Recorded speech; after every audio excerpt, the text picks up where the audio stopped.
안녕하세요. 예, 만나서 반갑습니다.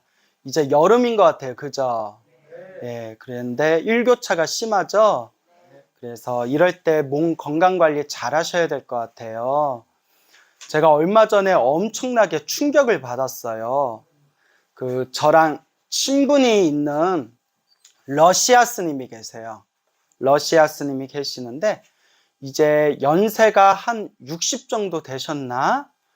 근데 한국에서 이제 참선 수행을 하신 지 20년이 훌쩍 넘으신 그런 러시아 스님이 계셨는데, 그 스님하고 이제 오랫동안 알고 지냈죠. 뭐 엄청 친한 사이는 아니었어요. 말이 잘 안 통해가지고, 그분은 한국말을 잘 못하고 나는 러시아 말 당연히 못하겠고 영어도 잘 안 돼가지고 그냥 서로 얼굴 보면 한 번씩 웃고 그냥 인사 나누는 그런 사이였는데, 어느 날 아침에 볼 일이 있어서 아침에 볼 일 마치고 들어오는데, 아침부터 막 경찰차가 있고 앰뷸런스가 있는 거예요.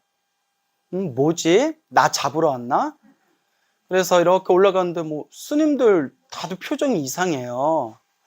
스님, 여기 왜 경찰차는 왜 왔고 여기 앰뷸런스는 왜 왔어요? 여기 분위기 왜 이래? 막 이랬더니 그 러시아 스님이 주무시다가 갑자기 세상을 떠났대요. 갑자기. 그래서 아니 어제까지만 해도 서로 얼굴 보고 인사 나누고 웃었는데 뭐 갑자기 세상을 떠나셨냐 했더니 새벽 예불에 안 나오셔가지고 스님 뭐 이렇게 잠드셨나 하고 새벽 예불 끝나고 한번 이렇게 방에 가봤더니 이렇게 누워서 숨을 거두고 계셨던 거예요. 갑자기 세상을 떠나신 거죠. 그래서 경찰에서는 이건 무조건 부검을 해봐야 된대요. 예, 왜냐하면 그 사인을 알아야 되기 때문에.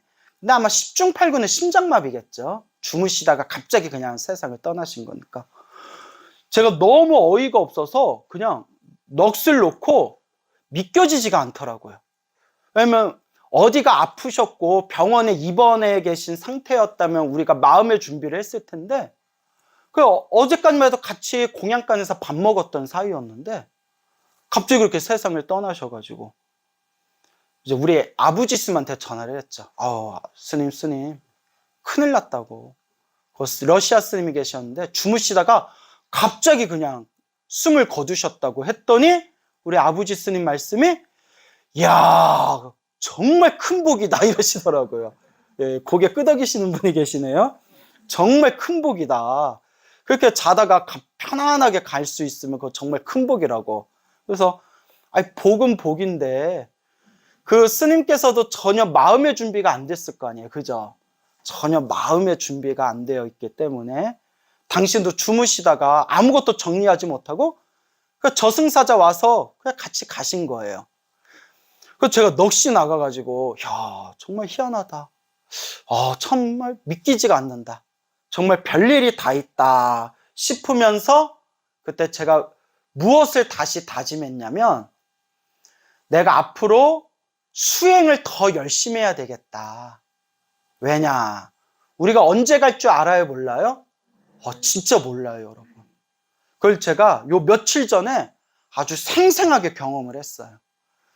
그렇게 건강하셨던 분이, 물론 기저질환이 있었을 수도 있어요. 우리한테 말하지 않은 어떤 기저질환자일 수도 있지만, 어쨌거나 같이 눈 오면 같이 눈 쓸고, 그리고 같이 김장도 하고 같이 팥죽도 끓이고, 그렇게 같이 엊그저께만 하더라도 공양간에서 서로 이렇게 웃으면서 함께 공양하셨던 분이 그냥 주무시다가 그냥 갑자기 세상을 떠나신 거예요.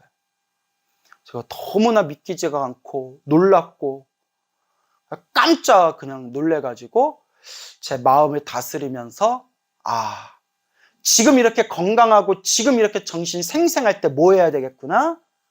수행을 좀 더 열심히 해야 되겠구나. 내가 좀 연부를 더 열심히 해야 되겠구나. 저승사자가 언제 올 줄 안다 모른다. 몰라요. 예, 우리 보살님 혹시 아시던 스님이에요? 근데 왜 울어요, 보살님이? 나 아시던 분인 줄. 예? 왜 울어요? 아시던 분이에요? 땀 닦는 거였어요, 그냥? 왜 울지? 내가 아는 스님인데? 보살님이 왜 울지? 하여튼, 희한해요. 예. 하여튼, 예. 그래서, 우리가 언제 죽을지 안다, 모른다. 몰라요. 정말 장담할 수가 없어요. 예를 들어, 이제 오늘 여러분들 우리 법회 마치고 저는 이제 또 서울로 올라가야 되잖아요. 스님 5월 달에 또 봐요 했는데 5월에도 안 와. 광우스님 6월에도 안 와. 그래서 아니 광우스님이 바쁘신가? 광우스님 왜 안 오세요? 했더니 참 그날 4월에 법회 마치고 서울 가다가 그만 갔어. 이럴 수도 뭐가 또 A예요. 예. 그러니까 제가 말하고 싶은 게 어떤 뜻인지 알겠죠?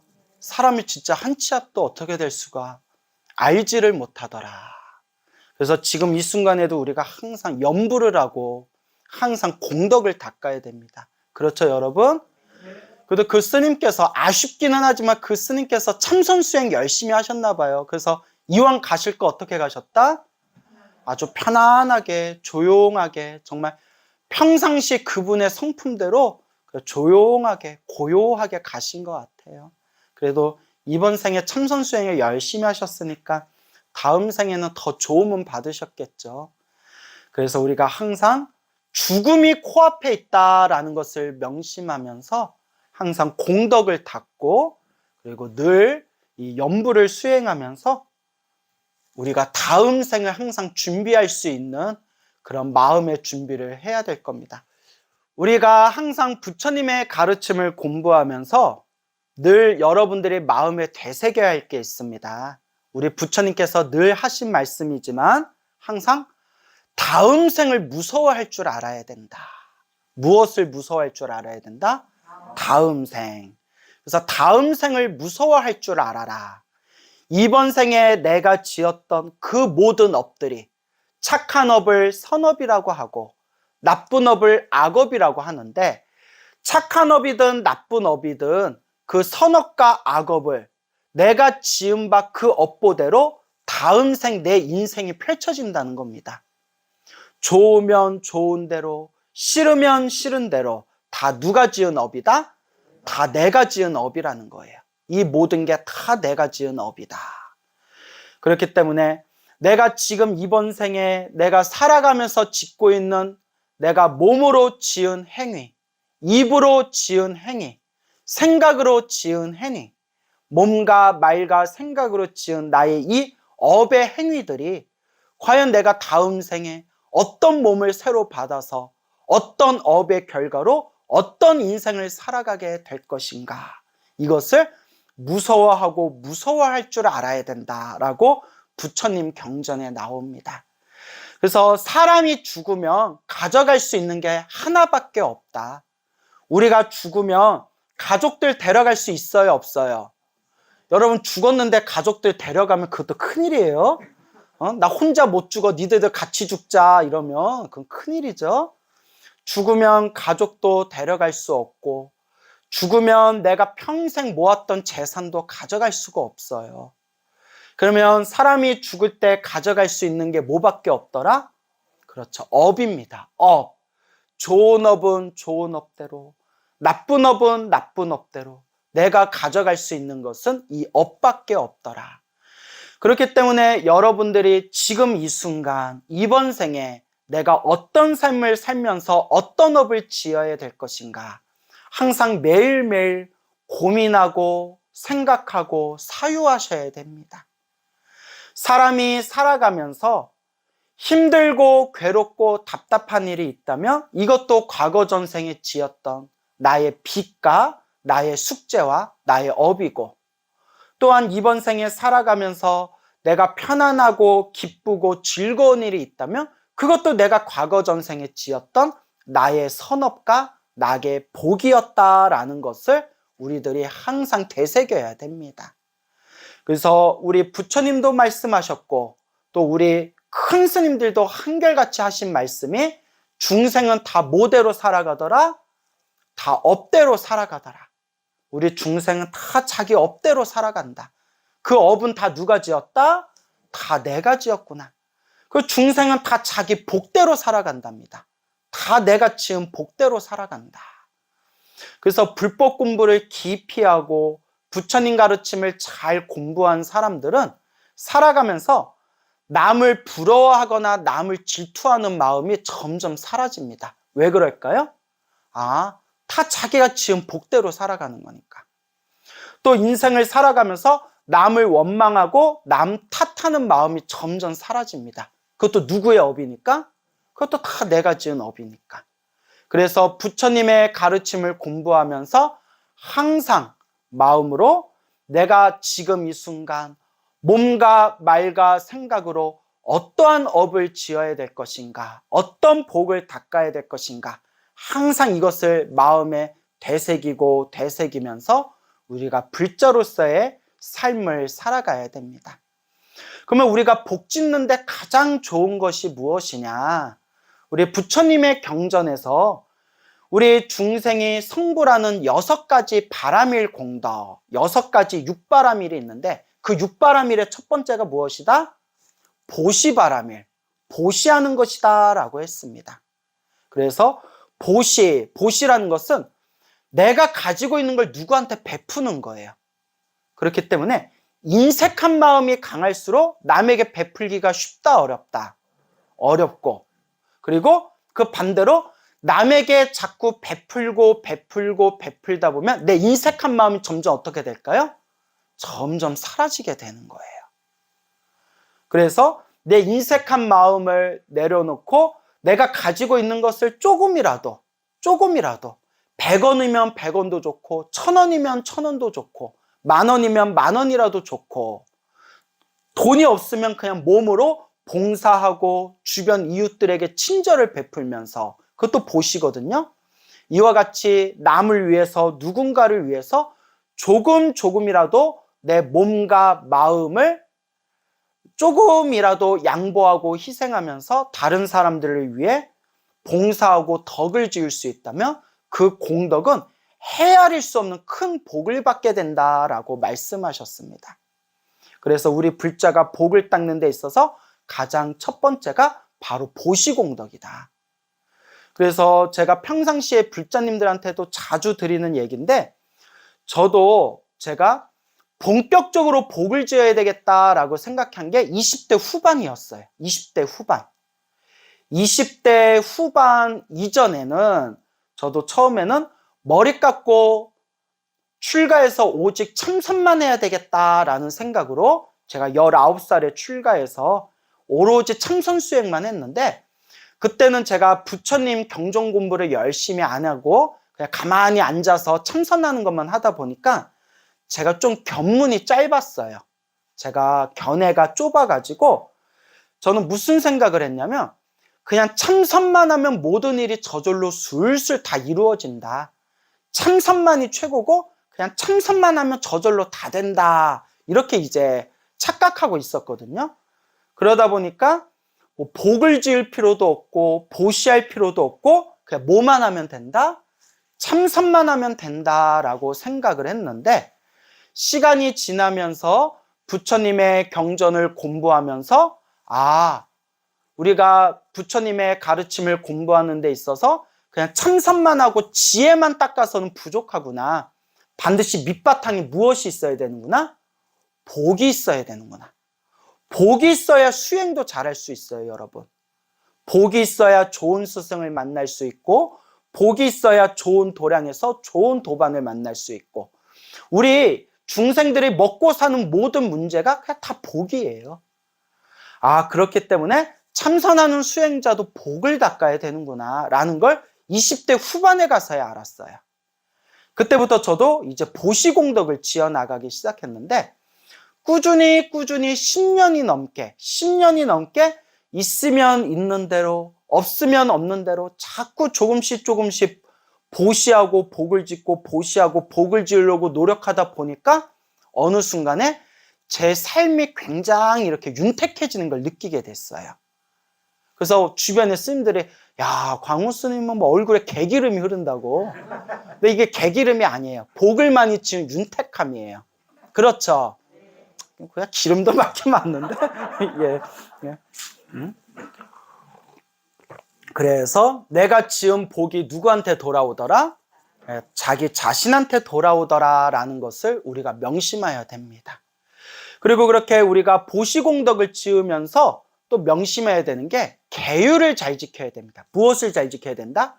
계율. 우리 불자가 반드시 명심해야 할 계율, 가장 중요한 기초되는 계율이 5개예요. 뭐라고요? 5개. 다 외우시죠? 살도 음망주 이렇게 외우시면 된다고 했죠. 뭐라고 외운다? 예. 살도 음망주. 살생하지 말라. 살아있는 생명을 죽이지 말아라. 도둑질하지 말아라. 남의 물건을 훔치지 말아라. 음이 뭐예요? 음란한 짓 하지 말아라. 그래서 뭐 바람을 피운다거나 그렇게 남녀관계를 문란하게 갖거나 그런 삿된 음행을 하지 말아라 라는 뜻이죠. 망은 거짓말을 하지 말아라. 그런 허망한 말을 하지 말아라. 주가 뭐예요? 술, 정확히 말하면 술을 포함해서 정신을 흐리게 하는 것을 가까이 하지 말아라. 그래서 이 계율을 잘 지키는 공덕이 엄청나게 뛰어나다고 합니다. 그래서 살아생전에 보시공덕을 많이 지은 사람들은 태어날 때마다 풍족하고 풍요롭고 그렇게 부유한 과보를 얻게 되고, 이렇게 살도 음망주, 계율을 잘 지키고 청정한 삶을 살았던 사람들은 죽어서 하늘세계 신으로 태어나게 된다라고 나옵니다. 그리고 보시해라, 계율을 지켜라, 그리고 또 하나 중요한 게 인욕하라 라는 내용이 나옵니다. 무엇을 해라? 인욕을 해라. 인욕이 무엇이죠? 참아라. 이제 이 참는 게 꾹꾹 참아라 라는 뜻이 아니라 내 마음에서 녹여라 라는 뜻이 있어요. 내 마음 안에서 녹여라. 나를 힘들고 괴롭고 답답하게 하는 이 모든 상황이나 나를 힘들고 괴롭고 답답하게 만든 사람들 자체가 다 누가 지은 업의 인연이다? 내가 지은 업의 인연이라는 거예요. 그래서 참아라. 그럼 어떤 분이 이런 얘기를 하세요. 자, 이런 게 이제 중요한 지혜인데, 스님 법문 듣고 강의 듣고 많은 큰 도움을 얻었습니다. 근데 스님이 큰 복을 얻고 싶으면 참아라 라고 했는데 제가 큰 돈을 빌려주고 못 받은 게 있습니다. 그것도 꼭 참아야 됩니까? 그래서 제가 어떻게 대답을 해드려야 내가 지혜롭게 대답을 해드릴 수가 있을까? 근데 우리가 항상 부처님 말씀, 경전에 근거를 둬야 되잖아요. 그래서 제가 무슨 말씀을 드렸냐면, 스님이라면 그거 받을 생각을 하지 말아야 된다. 왜냐하면 부처님께서는 출가수행자, 스님들은 무소유의 삶을 살으라고 했다. 하지만 여러분들 같이 사회생활하는 제가 신자들은 빌려줬으면 당당하게 받아라. 만약에 못 받으면 법적인 도움을 받고, 우리나라는 법치국가니까 법적인 도움을 받아서 받을 수 있으면 받아라. 그 마음이 좀 놓이시죠? 예? 받아라. 단, 이게 중요한 겁니다. 받으려고 노력했는데도 못 받았을 경우, 그럴 때는 뭐 하지 말아라? 원망하지 말아라. 이게 이제 중요한 거예요. 받을 수 있으면 받되 도저히 못 받는 상황에는 뭐 하지 말아라? 원망하지 말아라. 그냥 전생에 내가 지은 내가 빚이 있었는데 그냥 빚을 갚았다라고 생각해라. 이렇게 이제 말씀을 드렸습니다. 그러니까 여러분들도 어디 빌려준데 채무관계가 있으면 받을 수 있으면 받으세요. 알겠죠? 근데 받으려고 해도 못 받을 경우에는 뭐 하지 말아라? 그때는 원망하지 말아라. 그래서 저도 여기저기 빌려준 데가 있는데 못 받고 있어요. 예? 아주 그지 같아요. 예? 그래서 이제 하여튼 우리가 이렇게 인생을 살아가면서 이렇게 내 인생을 살아가며 내 마음대로 내 뜻대로 이루어지지 않는 게 바로 이 사바세계입니다. 그래서 여러분 사바세계라는 말 많이 들어보셨죠? 이 사바세계의 뜻이 뭐냐? 참아야만 살 수 있는 세계란 뜻이에요. 뭐 해야만 살 수 있는 세계? 참아야만 살 수 있는 세계. 그게 사바세계예요.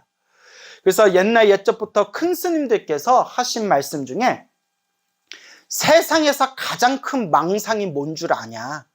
세상에서 가장 큰 망상이 인생을 내 마음대로 통제할 수 있다라고 생각하는 게 가장 큰 망상이래요. 여러분, 인생 살면 살수록 인생이 내 뜻대로 흘러가요, 안 흘러가요? 안 흘러가죠. 그게 원래 인생이에요. 인생을 내 마음대로 쥐었다 폈다 할 수 있을 거라고 생각하는 게 가장 큰 망상이다. 그렇기 때문에 우리 불교에서는 일이 잘 풀리면 잘 풀리는 대로, 일이 안 풀리면 안 풀리는 대로 그 인연법에 몸과 마음을 내려놓을 줄 아는 지혜도 필요하다라고 말씀하셨습니다. 그렇죠? 그래서 우리가 항상 복을 지을 때 이 세 가지를 기억하라라고 우리 선지식들께서 말씀하셨습니다. 첫째, 내가 여유가 있는 형편에서 조금이라도 사람들에게 베풀어라. 예? 베푼다고 해서 많이 베푼다는 뜻이 아니라 내가 막 부담을 가질 정도로 주변에 베푼다는 뜻이 아니라 어떻게 베풀어라? 내 형편껏 베풀어라 라는 뜻이 되겠습니다. 그 다음에 두 번째는 뭘까요? 계율을 잘 지켜라. 그래서 우리가 살아가면서 이 계율이라는 것은 나쁜 업을 짓지 않고 몸과 말과 생각으로 나쁜 업을 짓지 않고 좋은 업을 짓겠다라는 마음가짐이 바로 계율을 지키는 마음가짐입니다. 그래서 계율을 잘 지켜라. 그 다음에 세 번째가 뭐라고 했죠? 예, 인욕하라. 예, 말씀드린 지 10분뿐이 안 된 것 같은데 다 잊어먹은 것 같아요, 분위기가. 아니죠? 다 기억나시죠? 아, 뭐가 허술해. 뭐가 전체적으로 허술한 느낌이 들어. 자, 어쨌거나 인욕해라, 참아라. 할 수 있으면 열심히 노력하되 안 돼도 뭐 하지 말아라? 원망하지 않는 삶. 그것이 참 중요합니다. 근데 제가 주변에 많은 분들을 이렇게 상담을 하잖아요. 제가 정말 한 수백 명의 사람들과 대화를 나눠봤을 거예요. 그래서 제가 굉장히 동안이었어요. 굉장히 동안이었는데 제가 사람들을 하도 많이 만나고 얘기를 하다 보니까 내가 진기가 쪽 빠졌어요. 진짜. 저 예전에 되게 뽀송뽀송했거든요. 막 거울 볼 때마다 깜짝 놀래요. 뭐 화장품을 바꿔야 되나? 그래서 사람들을 하도 많이 만나서 진기가 빠졌는데, 근데 제가 수많은 사람들하고 대화를 하고 상담을 하다 보면 여러분, 그 사람들이 자기 속마음을 다 털어놓잖아요. 예? 뭐 친구들이나 가족들 앞에서 할 수 없는 얘기를 상담하면서 속마음을 다 털어놓지 않습니까? 제가 무엇을 느꼈냐면, 멀리서 보면 저렇게 행복하고 즐거워 보이는 저 사람들조차도, 멀리서 보면 저렇게 부럽게 보이는 저 사람들조차도 실제로 속마음을 털어놓고 자기의 고민을 이제 상담을 하면, 아, 이 세상에 고민 없는 사람이 있다 없다. 다 자기만의 짐이 있구나라는 걸 느끼게 됩니다. 다 자기만의 짐이 있구나. 근데 사람이 완벽한 사람이 없어요. 돈이 많은 사람은 가족관계가 완전 막장이에요. 콩가루 집안이라고 하죠. 돈이 많은 사람은 가족관계가 문제가 있고, 가족관계가 원만한 사람은 돈이 없어서 고생이고, 가족관계도 좋고 돈도 있는데 건강이 너무 나빠요. 어쩜 그렇게 잘하세요? 또 무슨 일이 있냐면 돈도 많고 그리고 몸도 건강하고 가족관계도 좋았는데 갑자기 자식이 또 이상하게 말을 또 안 듣는 거예요. 그래서 정말 희한하다. 제가 보면서도 정말 희한하다. 정말 희한하다. 세상에 완전한 집이 있구나 없구나? 없습니다. 그래서 제가 말씀드리잖아요. 인생을 내 마음대로 떡 주무르듯이 주무를 수 있고 내 마음대로 인생을 내 마음대로 통제하면서 살 수 있다는 게 가장 큰 무엇이다? 망상이다. 그러니까 주변에 스님들도 그러세요. 저를 보면 광우스님은 부족한 게 뭐야? 광우스님은 부족한 게 뭐가 있어? 이러는데 그렇게 얘기하면 저도 저만의 고민이 있을까요? 없을까요? 저도 엄청나게 큰 고민이 있어요. 제가 밤마다 잠이 안 와요. 자가도 막 경기를 일으켜요. 무슨 고민인지 말씀드릴까요? 어디 가서 얘기 함부로 안 하는데 자다가도 어떻게 해야 이 중생들을 제도하나 너무나 큰 고민이 어떻게 해야 이 중생들을 제도하나 이렇게 말을 안 듣는데 이 말 안 듣는 중생들을 어떻게 제도하나 근데 그게 내 뜻대로 돼야 안 돼요? 안 돼요. 그게 사바세계예요. 열심히 노력하되 뭐하지는 않는다? 원망하지 않고 집착하지 않고 그냥 묵묵히 닦아갈 뿐입니다. 아시겠죠? 보시하고 계율을 지키고 그렇게 인욕하고 참아가면서 살면서 가장 큰 공덕을 닦는 법이 있다. 그것이 무엇이냐? 수많은 큰 스님들께서 하신 말씀 중에 이 세상에 가장 쉽게 가장 큰 공덕을 닦는 법이 있다. 그게 바로 염불공덕이다 라고 하셨어요. 무슨 공덕? 염불공덕. 여러분 한번 소리내서 자그맣게 소리내서 나무아미탑을 해보세요. 관세음보살 해보세요. 지장보살 해보세요. 힘들어요? 안 힘들어요? 안 힘들죠? 힘들지 않은 그냥 누구나 쉽게 할 수 있는 이 염불 자체에 엄청난 공덕이 있답니다.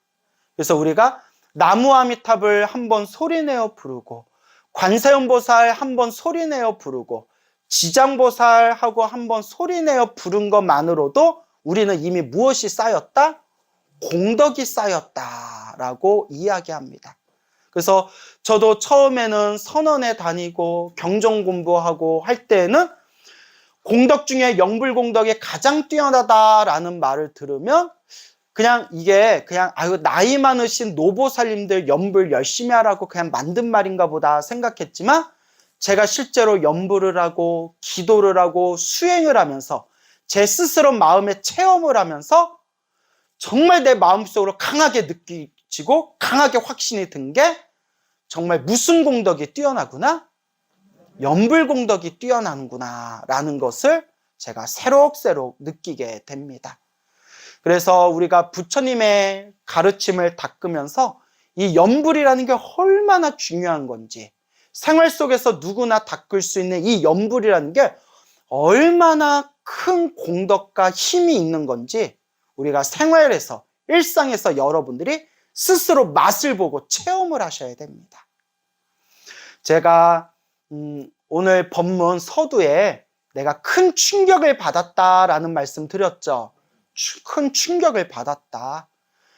그렇게 건강해 보이던 그 스님께서 그 한밤중에 정말 한밤중에 혼자서 방에서 주무시다가 그냥 그 자리에서 그냥 이렇게 숨을 거두신 그런 일을 겪고 나서 아 정말 우리가 언제 이 세상을 떠날지 언제 염라대왕 만나러 갈지 알 수가 있다 없다?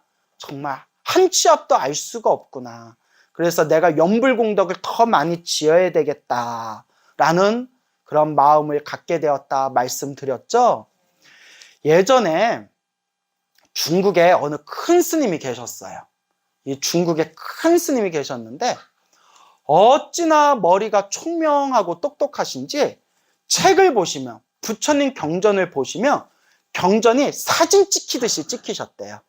그 정도로 아주 총명하신 큰 스님이 계셨는데 이 스님께서 8만대장을 거의 달달달달달 외울 정도로 그렇게 이제 불교 경전 공부를 많이 하셨던 분이었어요. 그러다가 그분이 어느 날 너무 크게 무리를 하고 과로를 하셨는지 큰 열병에 걸리셨어요. 열병. 이제 몸에 열이 펄펄 끓는 열병에 걸리셨는데 그 열병이 지금 말로 하면 뭐겠어요? 감기예요. 이제 큰 감기 모살, 독감 같은 게 걸렸겠죠? 어찌나 세게 걸리셨는지, 어찌나 몸이 아프셨는지 몇 날 며칠 동안 의식을 잃고 사경을 헤맬 정도로 그렇게 큰 열병을 앓으셨대요.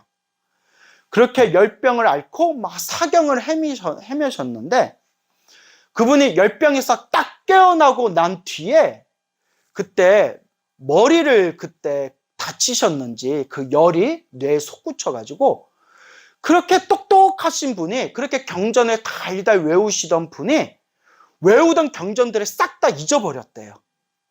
아깝죠? 아깝잖아요. 그러면서 그분이 이렇게 이제 얼마나 시리가 크겠어요? 가만히 이제 몇 날 며칠 동안 말도 않고 가만히 앉아 계시다가 문득 제자들을 모아놓고 이런 말씀을 하셨대요.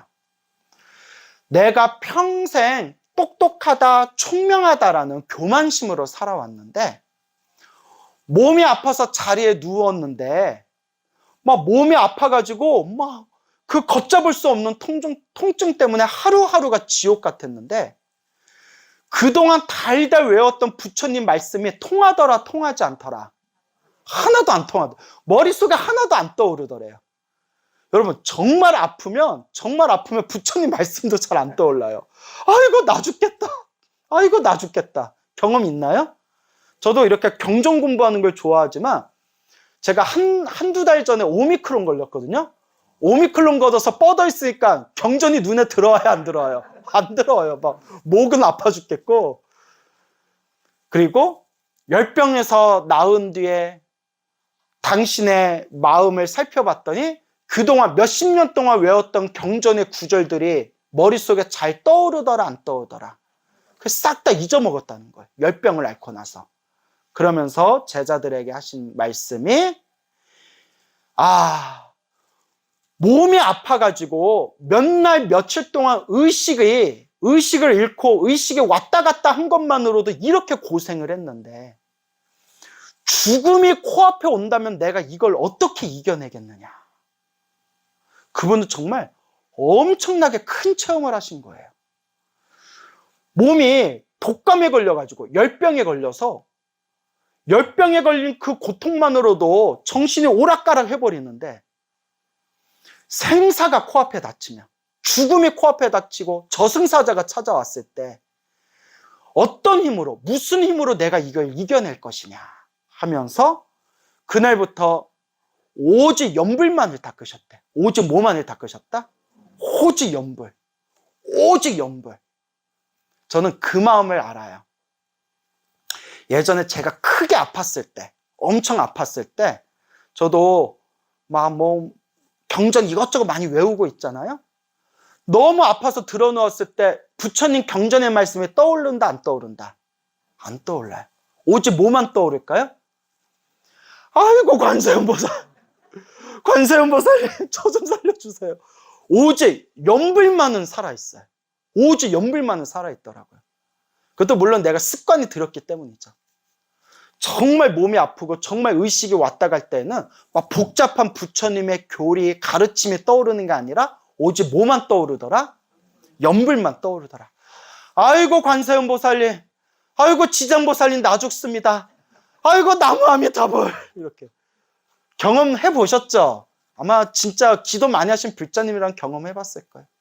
그때 몸이 좀 덜 아플 때는 반야심경도 생각나고 금강경도 생각나고 법화경도 생각나지만, 몸이 죽을 듯이 아플 때는 오직 부처님밖에 생각이 안 나요. 그래서 그 중국의 큰 스님이 오직 나무아미타불, 나무아미타불, 나무아미타불 10년, 20년 동안 오로지 염불법문을 닦았고, 신도들이 찾아올 때마다 오직 염불하십시오, 오직 염불하십시오.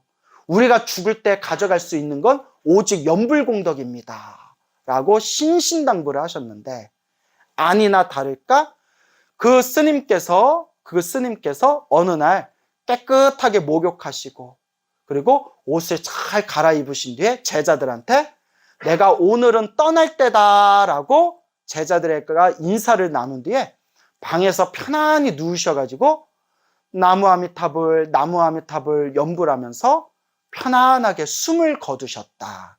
그렇게 숨을 거두시고 나서 3일이 지난 뒤에도 돌아가신 방 안에서 향냄새가 끊기지를 않았다라는 내용이 전해지고 있습니다.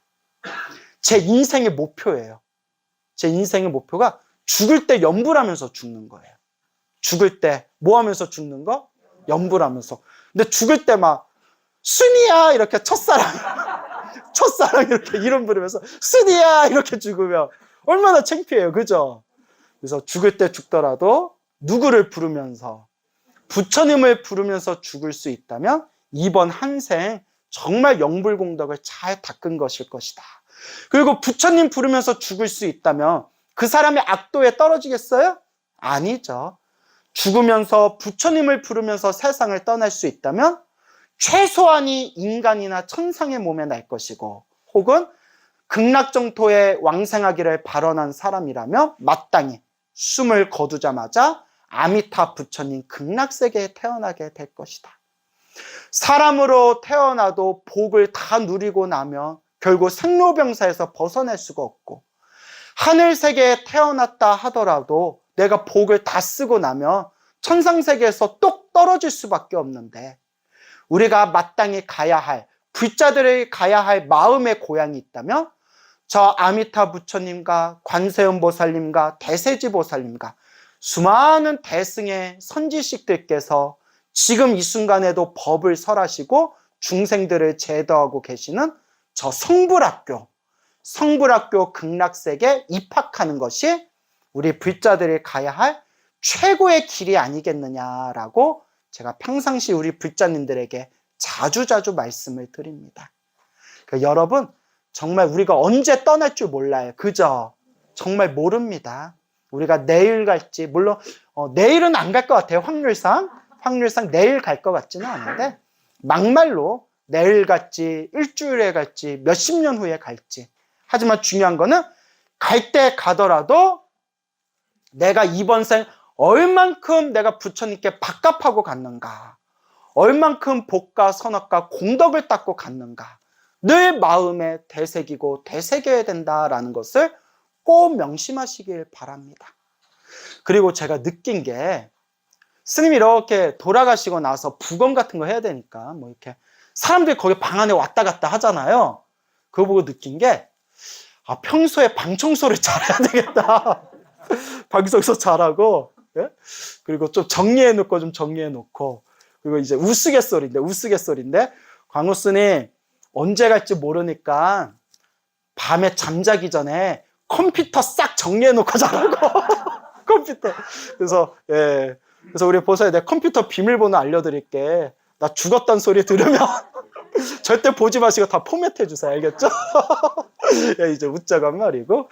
그래서 그런 농담을 해요. 스님들이, 광우 스님 나 죽었다는 소식 들리면 나 장례식장 오지 말고 무조건 내 방 가가지고 나 컴퓨터부터 부셔달라고. 이렇게 이제 우스갯소리로 이제 그런 농담을 하기도 하고. 근데 갈 때 가더라도 깔끔하게 해놓고 가야 될 것 같아요. 그죠? 그래서 저 방 되게 더럽거든요. 그래서 좀 찔려요. 자, 어쨌거나. 그래서 여러분들 매일매일 항상 연불공덕 지으시기 바랍니다. 알겠죠? 그리고 연불공덕을 닦아나가면서 열심히 기도하고 수행하되, 내가 올바르게 기도하고 있는지, 올바르게 수행하고 있는지 내가 정확한 지도와 나침판을 내가 갖추고자 한다면 결국은 스님의 법문을 듣고 경전 공부를 해야 됩니다. 알겠습니까? 그래서 스님 법문 많이 듣고 경전 공부 하시면서 내가 올바로 연불공덕을 짓고 있는지, 올바로 불자로서 수행하고 있는지를 스스로 되새기고 스스로를 반조해 보면서 이번 생에 복과 선업과 공덕을 잘 닦아나가시기 바랍니다. 오늘 여기서 마치겠습니다.